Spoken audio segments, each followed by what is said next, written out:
മുട്ടക്കറി എന്ന് കേൾക്കുമ്പോഴേ നാവിൽ വെള്ളമൂർന്ന ഒരു മുട്ടക്കറി കഴിച്ചിട്ടുണ്ടോ? എന്നാൽ ഇതൊന്ന് ട്രൈ ചെയ്ത് നോക്കൂട്ടോ.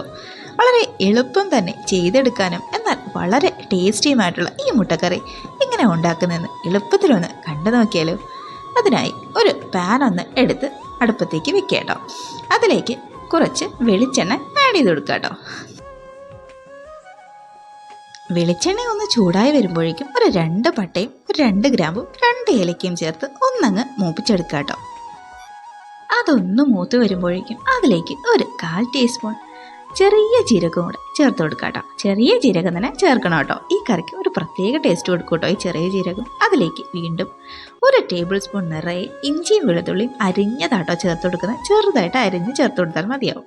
അത് ഇതുപോലെ ചെറുതായിട്ടൊന്ന് വഴറ്റിയെടുക്കുക കേട്ടോ. ഒന്ന് ചെറുതായിട്ടൊന്ന് മൂത്ത് വരട്ടെ. അതൊന്ന് മൂത്ത് വരുമ്പോഴേക്കും നമുക്ക് അതിലേക്ക് ഒരു 2 വലിയ സവാള ഇതുപോലെ ചെറുതായിട്ട് അരിഞ്ഞ് ചേർത്ത് കൊടുക്കുക കേട്ടോ. ഇത് ചെറുതായിട്ട് തന്നെ അരിഞ്ഞു കൊടുക്കാൻ ശ്രദ്ധിക്കുക കേട്ടോ. അത് ഒന്ന് നന്നായിട്ടൊന്ന് വഴറ്റിയെടുക്കണം കേട്ടോ. അത്യാവശ്യം ഒന്ന് ബ്രൗൺ നിറത്തിലൊക്കെ എത്തണം. അതിലേക്ക് കുറച്ച് ഉപ്പും കൂടെ ചേർത്ത് നമുക്കൊന്ന് വഴറ്റിയെടുക്കാം. അപ്പോൾ പെട്ടെന്ന് തന്നെ വഴണ്ട് കിട്ടും കേട്ടോ. ഇടയ്ക്കിടയ്ക്ക് ഒന്ന് ഇളക്കി ഇട്ട് ഒന്ന് വഴറ്റിയെടുത്താൽ മതിയാവും. ഇത് അവിടെ നിന്ന് വഴണ്ട് വരട്ടെ. നമുക്ക് അപ്പോഴേക്കും ഒരു മിക്സ് തയ്യാറാക്കാം കേട്ടോ. അതിനായി ഒരു മിക്സിയുടെ ജാറിലേക്ക് ഒരു 2 ചെറിയ തക്കാളി കേട്ടോ. വലുതാണെങ്കിൽ ഒരു 1-1.5 എടുത്താൽ മതിയാവും. അതും ഒരു 5-6 അണ്ടിപ്പരിപ്പും ചേർത്ത് കൊടുക്കുക കേട്ടോ. ഈ അണ്ടിപ്പരിപ്പ് ഞാൻ കുറച്ച് നേരം വെള്ളത്തിലിട്ടൊന്ന് കുതിർത്തതാണ് കേട്ടോ. ഇത് രണ്ടും ചേർത്ത് വെള്ളമൊന്നും ചേർക്കാതെ നന്നായിട്ടൊന്ന് അരച്ചെടുത്തിട്ട് വരാം കേട്ടോ. അത് എന്നിട്ട് അങ്ങോട്ട് മാറ്റി വെച്ചിരുന്നാൽ മതിയാവും. നമ്മുടെ സവാളയൊക്കെ ഇവിടെ വഴണ്ട് വന്നിട്ടുണ്ട് കേട്ടോ. അത്യാവശ്യം നല്ല ബ്രൗൺ കളറിലൊക്കെ എത്തിയിട്ടുണ്ട്. ഇത്രയൊക്കെ മതി കേട്ടോ. ഇതിലും ബ്രൗണൊന്നും ആക്കണ്ട. ഇനി അതിലേക്ക് നമ്മൾ അരച്ച് മാറ്റി വെച്ച നമ്മുടെ തക്കാളിയുടെ മിക്സും കൂടെ ചേർത്ത് അതിൻ്റെ പച്ചമണം മാറുന്നത് വരെ നന്നായിട്ടൊന്ന് വഴറ്റിയെടുക്കാം കേട്ടോ. നന്നായിട്ട് അതിൻ്റെ പച്ചമണമൊക്കെ മാറണം. നമ്മുടെ തക്കാളിയൊക്കെ നന്നായിട്ട് വെന്ത് വന്നിട്ടുണ്ട് കേട്ടോ. അപ്പം ഇനി ഇതിലേക്ക് നമുക്ക് പൊടികളൊക്കെ ആഡ് ചെയ്ത് കൊടുക്കാം കേട്ടോ. അതിനായി ഒരു 1/2 ടീസ്പൂൺ മഞ്ഞൾപ്പൊടിയും 1 ടേബിൾ സ്പൂൺ മുളക് പൊടിയും 1 ടേബിൾ സ്പൂൺ മല്ലിപ്പൊടിയും ചേർത്ത് നന്നായിട്ട് ഒന്നങ്ങ് മിക്സാക്കി എടുക്കാം കേട്ടോ. പൊടികളൊക്കെ ആഡ് ചെയ്യുമ്പോൾ നമ്മൾ പ്രത്യേകം ആ ഫ്ലെയിമൊക്കെ ഒന്ന് കുറച്ച് വെക്കാൻ ശ്രദ്ധിക്കുക കേട്ടോ. അല്ലെങ്കിൽ പൊടികളൊക്കെ കരിഞ്ഞൊരു വൃത്തിയായിട്ട് ടേസ്റ്റ് ആയിരിക്കും കേട്ടോ പിന്നെ കിട്ടുന്നത്. അപ്പോൾ ഇതൊന്ന് നന്നായിട്ട് വഴറ്റിയെടുക്കാം കേട്ടോ. 1 മിനിറ്റൊക്കെ വഴറ്റിയാൽ മതിയാവും കേട്ടോ. അപ്പോഴേക്കും റെഡിയായി കിട്ടും. ഇനി അതിലേക്ക് ആവശ്യത്തിനുള്ള വെള്ളവും കൂടെ ആഡ് ചെയ്തെടുക്കാം കേട്ടോ. ഞാനിവിടെ ഒരുപാട് ഗ്രേവി ഒന്നും ആക്കുന്നില്ല. അതുകൊണ്ട് കുറച്ച് വെള്ളമേ ആഡ് ചെയ്യുന്നുള്ളൂ കേട്ടോ.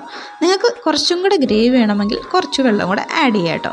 ഇത് നന്നായിട്ടൊന്ന് അങ്ങ് മിക്സാക്കി കൊടുക്കുക കേട്ടോ. ആ ഗ്രേവിയും വെള്ളവും കൂടെ നന്നായിട്ട് ഒന്ന് മിക്സായി വരട്ടെ.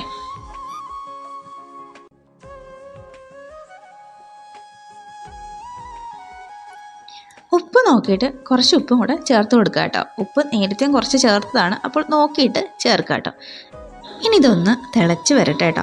ഇപ്പം നന്നായിട്ട് തിളച്ച് വന്നിട്ടുണ്ട് കേട്ടോ. ഇനി നമുക്കിതിലേക്ക് കുറച്ച് ഗരം മസാലയും കൂടെ ചേർത്ത് കൊടുക്കാം കേട്ടോ. ഒരു 1/2 ടീസ്പൂണൊക്കെ മതിയാവും കേട്ടോ. വീണ്ടും നന്നായിട്ട് ഒന്നങ്ങ് മിക്സാക്കി കൊടുക്കാം കേട്ടോ.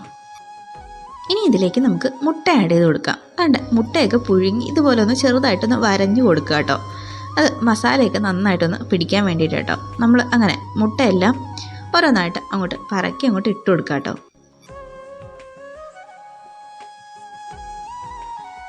ഞാനിവിടെ ഒരു 4 മുട്ടയൊക്കെ ചേർത്തിട്ടുള്ളൂ കേട്ടോ. നിങ്ങൾക്ക് അതിൽ കൂടുതൽ ചേർക്കണമെങ്കിൽ അതിനനുസരിച്ച് സവാളയൊക്കെ എടുക്കണം കേട്ടോ.